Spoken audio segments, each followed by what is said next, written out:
సరే యాక్చువల్లీ ఇప్పుడు ప్రపంచమంతా కూడా విద్య కమర్షియలైజ్ అయిపోయింది. కార్పొరేటైజేషన్ అయిపోయింది.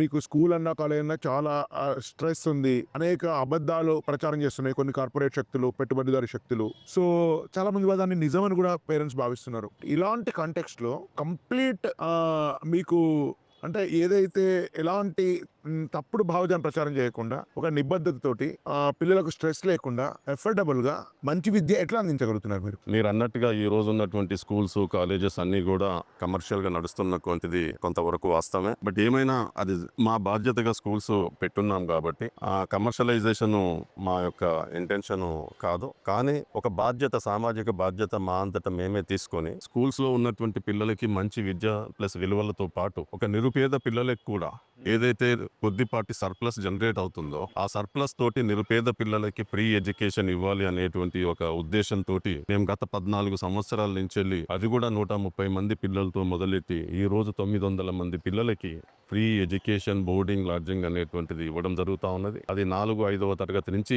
యూనివర్సిటీ లెవెల్ వరకు ఫ్రీ ఎడ్యుకేషన్ అనేటువంటిది ఇస్తున్నాం.